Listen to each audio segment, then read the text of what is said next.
नमस्ते बच्चों। आज हम पढ़ रहे हैं छायावादी कवि सूर्यकांत त्रिपाठी निराला द्वारा रचित कविता उत्साह, जो खड़ी बोली एवं मुक्त छंद में लिखी गई है। उत्साह एक आह्वान गीत है जो बादलों को संबोधित है। इसमें कवि ने बादलों को आह्वान करके उनसे गरजकर लोगों में क्रांति उत्पन्न करने के लिए कहा है। बच्चों, पढ़ते हैं हम उत्साह कविता। बादल गरजो, घेर घेर गोर गगन, धाराधर ओ।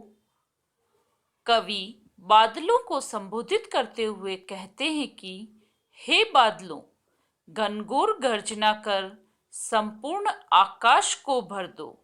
अर्थात गगन का कोई भी कोना तुम्हारी गर्जना से अछूता न रहे तथा गर्जना करते हुए पृथ्वी पर जल बरसाओ। ललित ललित काले गुंगराले, बाल्य कल्पना कैसे पाले।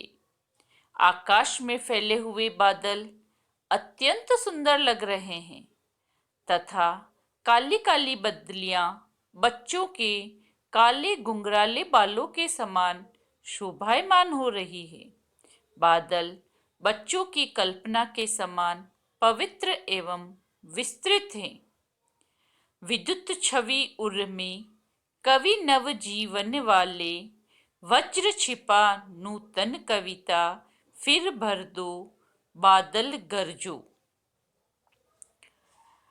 बादलों ने अपने हृदय में बिजली की कड़क तथा चमक को धारण किया हुआ है। बादल नवजीवन देने वाले हैं तथा बादलों ने अपने अंदर वज्र जैसी कठोरता को छिपा रखा है।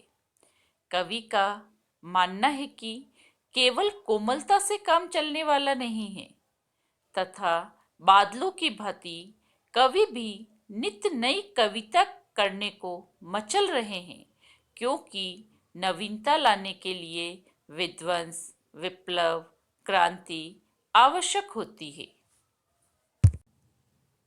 बादल गरजो, विकल विकल उन्मन थे उन्मन, विश्व के निदाग के सकल जन।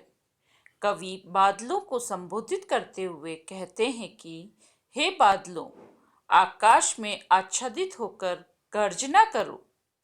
भीषण गर्मी से संसार के सारे लोग व्याकुल तथा परेशान थे। इस संसार के सभी लोग गर्मी की अधिकता के कारण व्याकुल हैं। गर्मी से बेचैन लोगों का मन कहीं नहीं लगता है। पृथ्वी पर चारों ओर नीरसता तथा व्याकुलता छाई हुई है। संपूर्ण मानवता इस गर्मी से दुखी है। आए अज्ञात दिशा से अनंत के गण, तप्त धरा जल से फिर शीतल कर दो बादल गरजो।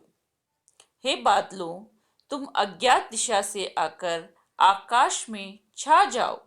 अपनी मूसलाधार वर्षा से इस तपती धरती को शीतलता तथा मानव को सुख शांति प्रदान करो। इस कविता के द्वारा कवि ने सामाजिक क्रांति का आह्वान करने वाले कवियों से अपनी कविता में बिजली के समान क्रांति भरने को कहा है।